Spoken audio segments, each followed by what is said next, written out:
पहिल्या येते संपादक पत्रकार सेवा संघाचे संजीव भांबोरे यांच्या वाढदिवसानिमित्त सन्मान घ्या व सन्मान द्या या उपक्रमांतर्गत पुरस्कार वितरण सोहळा घेण्यात आला। पहिल्या येथील बौद्ध विहार पटांगणात कार्यक्रम आयोजित करण्यात आला होता। त्यामध्ये पत्रकार, सामाजिक कार्यकर्ते व महाराष्ट्र शासन पुरस्कार प्राप्त डीजी रंगारी यांना उत्कृष्ट राज्यस्तरीय पत्रकार पुरस्काराने सन्मानित करण्यात आले।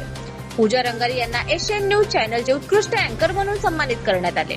आशिष चेडगे यांना जिल्हास्तरीय उत्कृष्ट पत्रकारिता पुरस्कार, तनुजा नागदेवे यांना कला क्षेत्रातील पुरस्कार देण्यात आला, तर शीतल नागदेवे यांना सामाजिक क्षेत्रातील पुरस्कार देण्यात आला। भावेश कोटांगले व प्रमिला टेंभुरकर यांना कला क्षेत्रातील, संजना भांबोरे यांना उत्कृष्ट न्यूज अँकर म्हणून सन्मानित करण्यात आले। असे विविध क्षेत्रातील 60 लोकांना प्रमाणपत्र, शाल व स्मृतिचिन्ह देऊन सन्मानित करण्यात आले।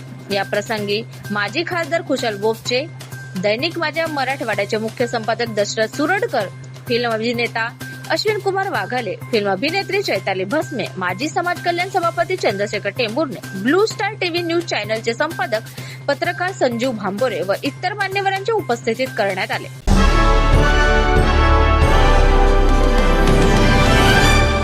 सार्वजनिक ठिकाणी सादर करावा एवढं काही मोठं नाही। मी एक सर्वसामान्य आहे, परंतु माझी एक संकल्पना आहे की सन्मान द्या आणि सन्मान घ्या। की समाजात काही चांगले कामं करणारे लोक असतात, काही कर्मचारी असतात, काही अधिकारी असतात, त्यांच्या कार्याची दखल कुठेतरी झाली पाहिजे।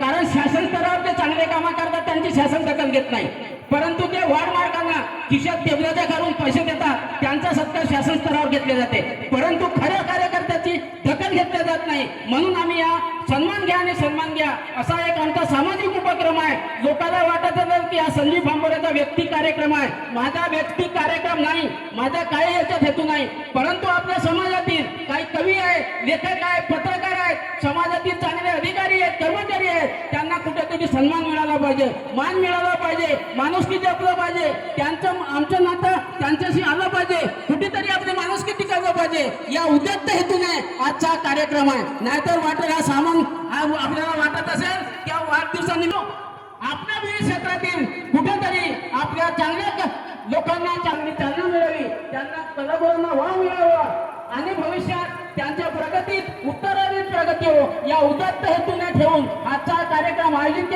केलेला आहे। मी अधिक न बोलता माझे 2 शब्द इथे संपवतो। जय भीम, जय भारत। आपले राजकीय सहकारी माननीय शरदचंद्र पवार साहेब नेहमी म्हणायचे आणि त्याच्यामुळे या देशातल्या परिवर्तनाच्या संदर्भामध्ये काही म्हणायचं नाही मला, पण आज जी परिस्थिती या 12 वर्षामध्ये ज्या पद्धतीनं चाललेली आहे, तर आमच्या पत्रकार बांधवांची जबाबदारी आता वाढलेली आहे असं मला वाटतं। कारण की त्यांच्या लोकनेतून जोपर्यंत आज देशात काय चाललेलं आहे, राज्यात काय चाललेलं आहे, तर याला उजागर करण्याची त्यांची लेखणी आहे आणि ते सामर्थ्य त्यांनी त्याच्यात ठेवलं पाहिजे। पण बऱ्याच म्हणजे घटना आज देशामध्ये होतात त्याला आता मी म्हणू किंवा नाही माहिती नाही, पण लोक तर रोजच लिहितात गोदी पत्रकारितेच्या संदर्भामध्ये। मला वाटतं आज या देशामध्ये आपला हा मोबाईलचा त्याला कोणता म्हणतात, सोशल मीडिया नसता तर लोकांना आजही अंधारामध्येच राहावं लागलं असतं, असं म्हणजे प्रामुख्याने या ठिकाणी मला काही कमीपणा वाटत नाही। आणि त्याच्यामुळे आज देशाच्या अर्थव्यवस्थेपासून म्हणजे जे लोक 50 दिवसामध्ये या देशाचा कायाकल्प करण्याच्या संदर्भात आपले स्वप्न देत होते, आज 50 दिवस तर सोडा, पूर्ण 12 वर्ष लोटलेले आहेत। ज्या दिवशी या देशाची सत्ता याच्या हातामध्ये गेली त्या दिवशी मला वाटतं 54 लाख करोड एवढंच कर्ज या 65 वर्षाचं या देशावरती होतं, पण आज जर त्याचा आकडा आपण जर बघितला तर ते 204 लाख करोड रुपये इतका कर्ज आज या भारत देशावरती झालेला आहे। आणि त्याच्यामुळे कर्जबाजारी होऊन म्हणजे दिवाळी साजरी करण्यासारखा एक उत्सव हे लोकांना जरी सांगत असले तरी सुद्धा हे अत्यंत गंभीर बाब आहे।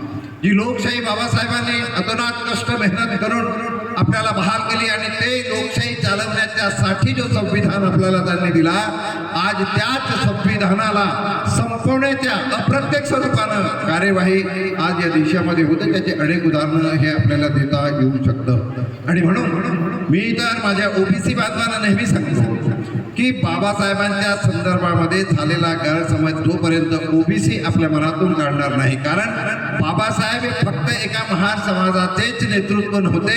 जन्म जरी त्यांचा तिथे झालेला असला तरी सुद्धा त्यांनी जर त्यांच्या मनामध्ये हे राहिलं असतं तर भारतीय संविधानाचा आर्टिकल 340 हा ओबीसीच्या साठी त्याने आधी लिहिला. त्याच्यानंतर 41 हा शेड्यूल कास्टसाठी लिहिला. त्याच्यानंतर शेड्यूल ट्राईबसाठी 43. आणि म्हणून आज बाबासाहेबांनी या देशावरती अनंत उपकार या लोकशाहीला चालवण्याच्यासाठी केलेले आहे. आधी राजेशाही पद्धती होती. राजेशाही पद्धतीमध्ये राजा बोले दाढी आले, त्याचं कर्तृत्व कोण म्हणे असं, म्हणजे राजाने जे शब्द काढले तो कायदा होत होता. पण लोकशाहीमध्ये ही लोकशाही चालवण्याच्यासाठी आपल्याला कायदा लागतो आणि त्या कायद्याचं स्वरूप म्हणजे संविधान. म्हणजे आम्ही या देशामध्ये सर्व धर्म समभाव हे जर स्वीकार केलेलं असेल तर आता पुन्हा एकदा या देशात अंधश्रद्धा या वाढायला लागलेल्या आहेत. देव धर्म म्हणजे अंधश्रद्धा ज्याला आपण म्हणतो, म्हणजे खऱ्या अर्थाने जो पुरोगामी हा शब्द आधी होता त्या पुरोगामी शब्दाच्या विरोधामध्ये आता आम्ही अधोगतीला चाललेलो आहे अशी अवस्था आहे. आणि अशा परिस्थितीमध्ये या लोकशाहीचा चौथा आधारस्तंभ हा पत्रकार आहे आणि त्याच्यामुळे यांच्यावरती आता ही फार मोठी जबाबदारी आलेली आहे आणि या जबाबदारीमधूनच त्यांना काम करावं लागणार आहे. म्हणजे आज जरी हा सत्कार या ठिकाणी भांबोरे साहेबांचा असला पण मोठ्या संख्येने पत्रकार बंधू या ठिकाणी आलेले आहेत. त्यांनीही निर्भयतेने हे कार्य, कारण की शेवटी जे तुम्ही कार्य करता हे राष्ट्रसेवेचं देशसेवेचं कार्य आहे काम आहे आणि त्यांच्या कामाची पावती म्हणूनच ते संपूर्ण महाराष्ट्रामध्ये परिचित झालेले आहेत. म्हणून भांबोरे साहेब, तुम्ही आमच्या या ठिकाणी बोलवलं, आमचा सन्मान केला, आम्हाला उद्घाटक केलं, हा तुमचा मोठेपणा आहे, मनाचा मोठेपणा आहे. आम्ही 650 ते 700 किलोमीटर या ठिकाणी आलेलो आहोत. आम्हालाही आनंद वाटतो की प्रवास करावा, आम्हाला काही वाटत नाही. तुम्ही जे काय काम करत आहात या ठिकाणी सर्वांचा सन्मान करत आहात, हा एक तुमचा मनाचा मोठेपणा आहे आणि नक्की तुमचं नाव हे महाराष्ट्राच्या कानाकोपऱ्यापर्यंत पोहोचलेलं आहे. मी पुन्हा या तुमच्या वाढदिवसानिमित्त तुम्हाला पुन्हा शुभेच्छा देतो. मला या ठिकाणी बोलण्याची संधी दिली त्याबद्दल मी संयोजकाचे आभार मानतो आणि काही चुकलं असेल तर मी तुमची पुन्हा क्षमा मागतो आणि या ठिकाणी थांबतो. जय भीम, जय भारत, नमो बुद्धाय, जय शिवराय.